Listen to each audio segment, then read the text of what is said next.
Good morning. How you guys doing? Luna, where's your ball? Get your ball. There you go. Good girl. I'm gonna sit down and have some coffee. Should have worn long pants today. It's a little cool. It just turned 60 degrees out here.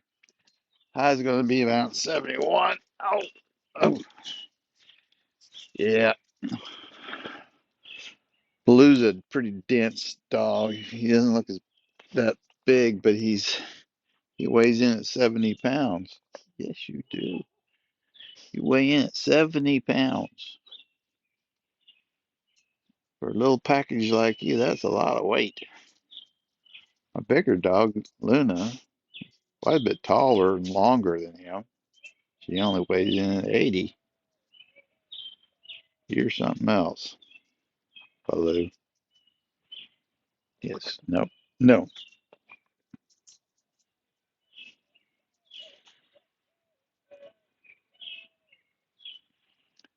Okay, I'm going to adjust that camera a little bit. It's too much on me, not enough on the side over there. And that's actually where some of the more interesting things happen sometimes with the puppy dogs. Yeah, I'll wait just a little bit. Wait until everybody moves. All right, well, I have some coffee here. I'll get me a sip. Mm. Hope you have something to get your day started. Co Good cup of coffee in the morning gets me going. I know everybody's different. I have um, loved ones and acquaintances that don't have care for coffee at all in the morning. Some of them have tea. Some of them have a cola. Some of them don't do either one of those. They just find something else that gets them going. So whatever it takes to get you going, that's the important thing. Get your day started off. Maybe it's just the love of a puppy dog. So, um, today is I want to. This talk is something that's I've been avoiding,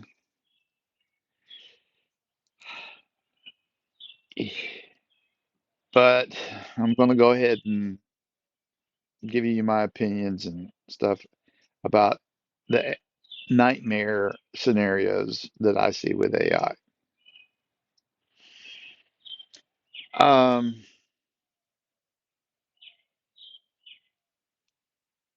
so a lot of people worry that AI will subjugate or destroy humanity. I have less concerns about that than most. It's not that those are invalid. I'm sure they are. Um, it's there are directions and changes that might create such a scenario. But the scenarios I worry about are a little more. Hold on just a sec. Luna, Luna, Luna, Luna. Okay.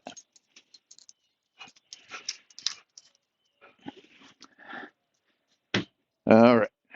We got a little bit more back area.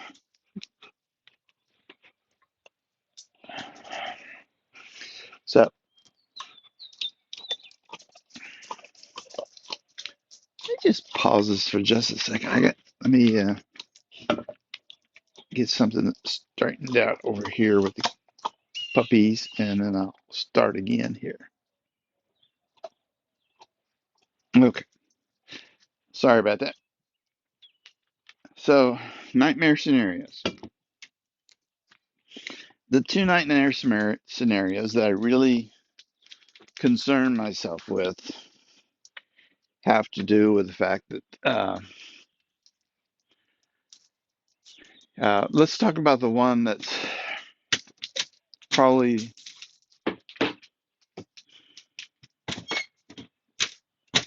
the most likely scenario, but it's still very bad.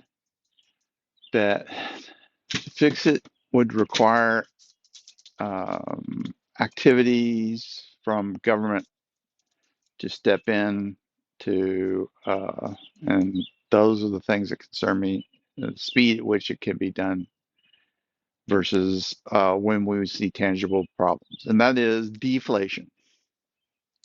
Let's talk about inflation, deflation. Um, Inflation, you guys are very aware. Prices go up, becomes harder to buy things, uh, and we buy less. But things correct themselves typically pretty rapidly because usually the government steps in. I don't. Most of the time, they don't even have to get inflation under control. The market itself corrects itself pretty well with inflation because it says, "Oh, we increased prices, but people didn't buy as much, so let's produce less," and therefore, thing prices go uh, down, and people uh, they everything matches the needs of the people.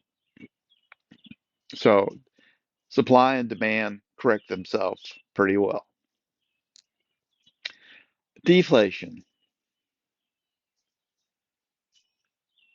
Me as a consumer, I see, let's say,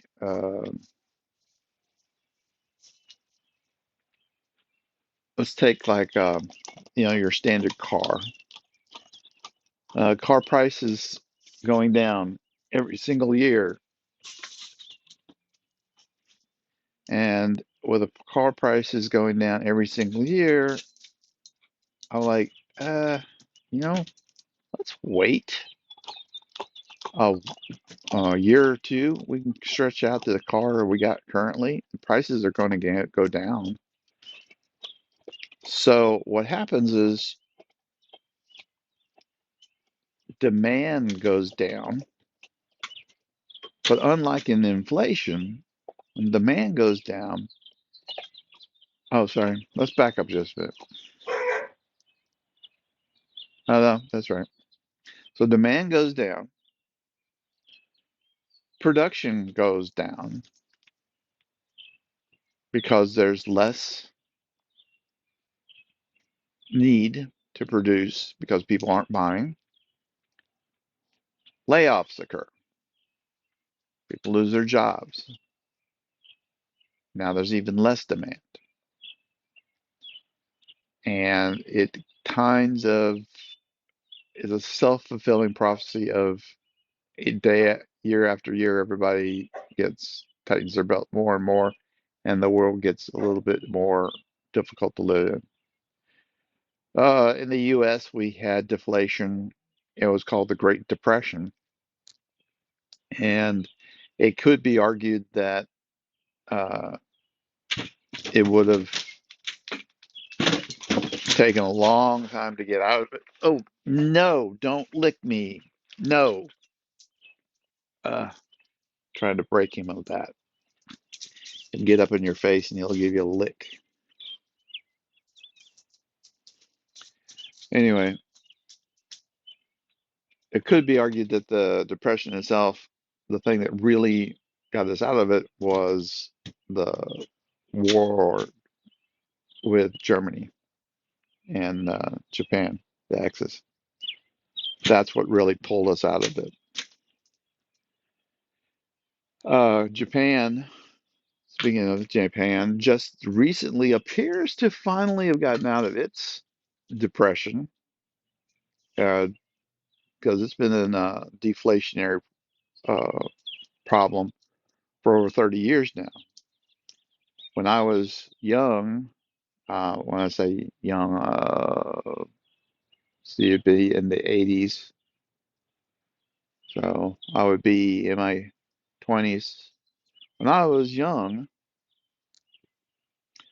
the Japanese we're supposed to be overtaking the United States as the world dominant superpower by the year 2000. Their manufacturing prowess and how they were streamlining their manufacturing was amazing.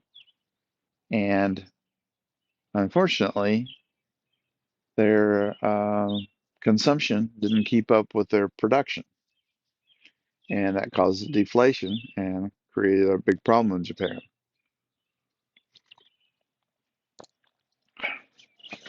So for 30 years now, they've been in, sorry to take a little sip of coffee.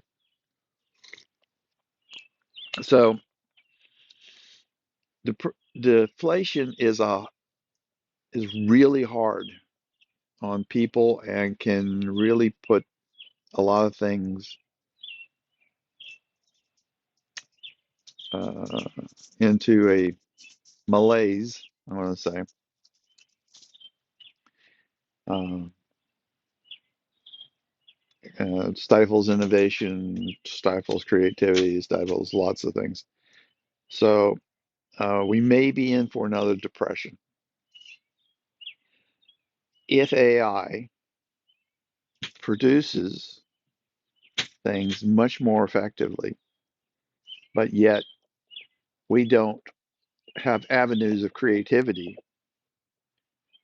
to use other areas in order to expand what we're doing, and those displaced jobs need to be created somewhere else so that people can have revenue in order to buy things. And they have to have an area. Here's the key thing, because I think there will be a lot of jobs created, but humans don't spend unless they feel like they will have that job 10 years from now. That's my biggest concern, is that we will have such a change in the world that things like stability and feeling like you have a long-term uh, ability to uh, make money and supplies will uh, not be in the conscious of the people that are working.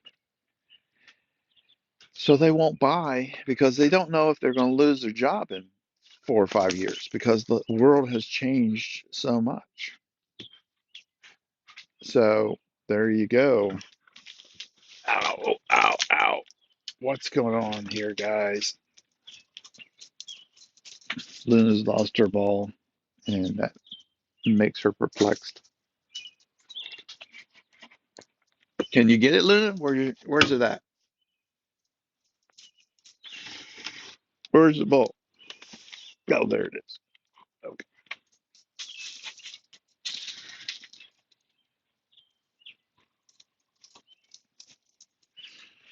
Okay. There we go.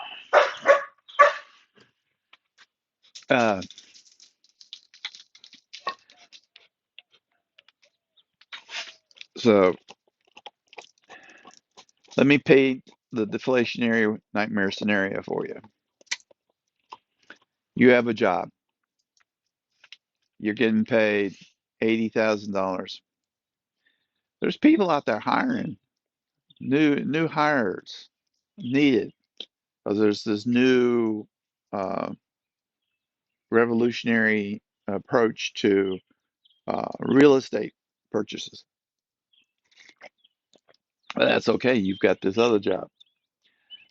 Then one day they tell you, oh, well, we're not going to do this work anymore because we found out that an AI can do it at this other supply area. So the whole office is going out of business. So we're going out of business, and therefore we're shutting down. So you go out and you're like, well, I got this other job over here. And so you get the other job. And let's say it even pays the same. As you know, and I know, a lot of times when you move laterally, there's a step down in pay. Sometimes not. Sometimes you go up, depending on the environment. For this argument, let's say the pay's the same. So you move over there. You know, you felt pretty secure in your last job.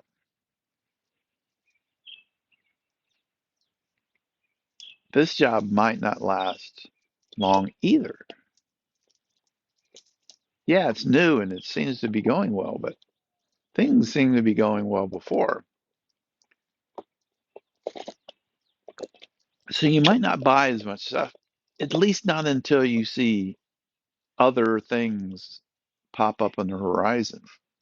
So that if you lose this job, you would be able to go somewhere else. That hesitation will foster into you saying, yeah, let's just hold off on buying the new car just in case. I'll wait a couple more years. Make sure that there's other areas that seem to be areas I can move into, or I feel pretty solid about this one. So that degree of hesitation, I'm worried about. And that one is actually very possible. I shouldn't say very possible, but compared to a lot of other nightmare scenarios, that one has a good chance of maybe being something. It's a very decent chance of it being something in at least one of the major countries in the world. It could easily drop Japan back into a depressionary state. They're just barely pulling out right now. So, and I say the best for last. This is actually my biggest nightmare scenario because that one, I depression one, if we come together and we do like Japan, they did a pretty decent job of managing that time. People didn't enjoy it real well, but older people didn't get bankrupted and nobody had much of a time. Now let me go to my biggest nightmare scenario.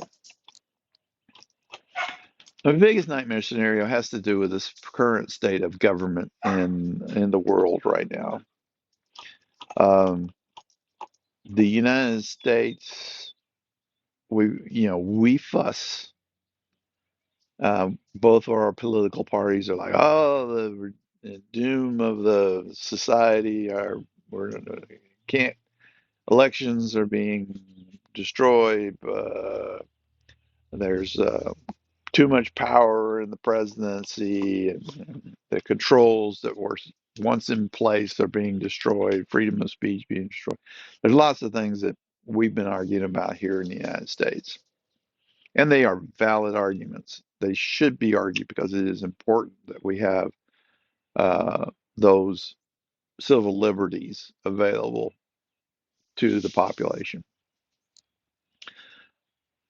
But the majority of the world population right now is under either military or authoritarian or you know they're being ruled by uh, almost a dictator type system.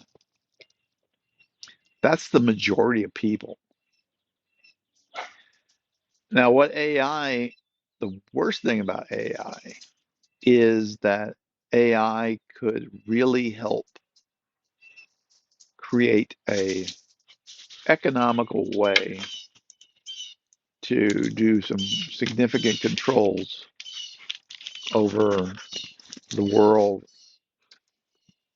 and imprisoning people, denying people access, isolating them. It it it really could become pretty inexpensive. Yes. Good morning, Pepper. Good morning. No, I don't want to kiss either. Yes. Yeah. Yes, you and Blue play. Blue will play with you, and well, I'll be there in just a minute. I'm talking about horrible things, and you guys are just having fun. What is up with it? So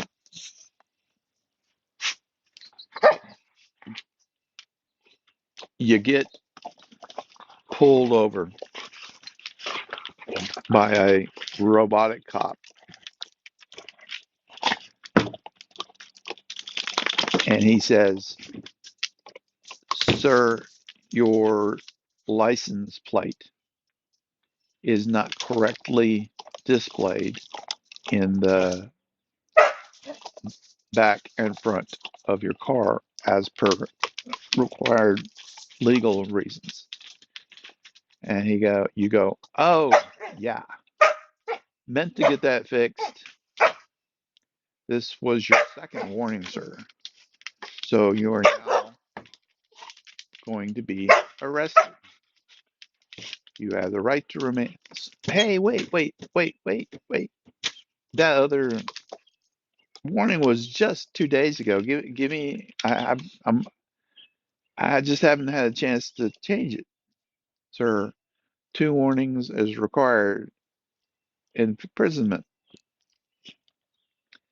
And you get upset and you're mad for whatever reasons, and you do something stupid. You shove the robot, or you resist arrest. So you get a compounding of infractions. Now you go into incarceration that's controlled by robots and AI, because nobody wants to do that system. It's horrible. The guys that do correctional facilities, they're, for the most part, I mean, there's some in there that are in there for the wrong reasons, but the people that are in there for the right reasons is a thankless, hard job to go and do. I really feel for them. Um, but you're in there. There's robots. There's AI.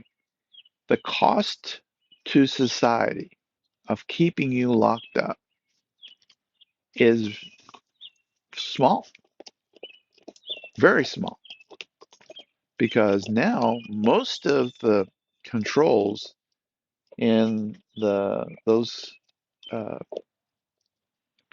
prison or confinement scenarios are very regimented by what can be done, the rules, the regulations, stuff like that. Perfect things that an artificial intelligence and robots could apply.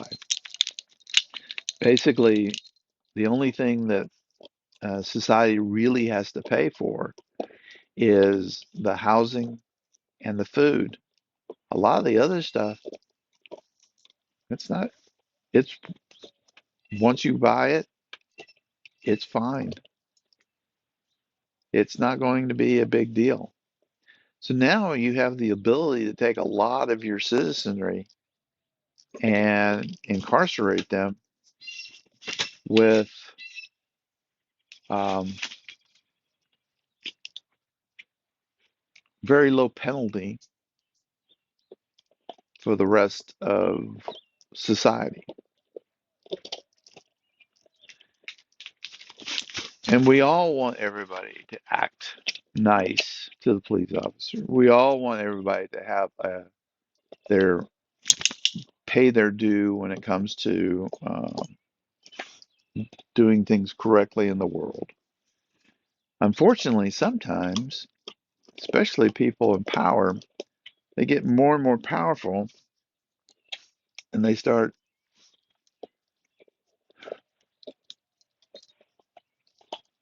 forcing more and more people to be the way they should be. I mean, like now in Scotland, there's a new law that says you can't be ugly to other people on social media. I don't know where Scotland's been, but being ugly on social media, oh, and it's a criminal offense. You could have some robotic cop coming to your door and saying, "Excuse me, you need to come with me. We're going to take you to jail." Why am I being taken to jail? You said something bad about this guy on social media. He's like, he's a scam artist. He's taking advantage of people. There's no evidence of that, sir. Yeah, there's no evidence yet, but sir, there's no evidence. And therefore, you have created a, what do you call that, libelous remark. Therefore, you're going to jail for me. But I was just blowing off steam. Sir, doesn't matter. Come with us. You go to jail because you called somebody a scam artist. It is a libelous comment on social media.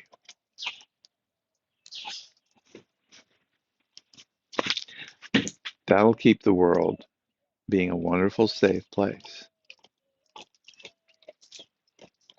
That is my greatest nightmare scenario is that, yes, incarceration will become extremely easy. All right, there you go.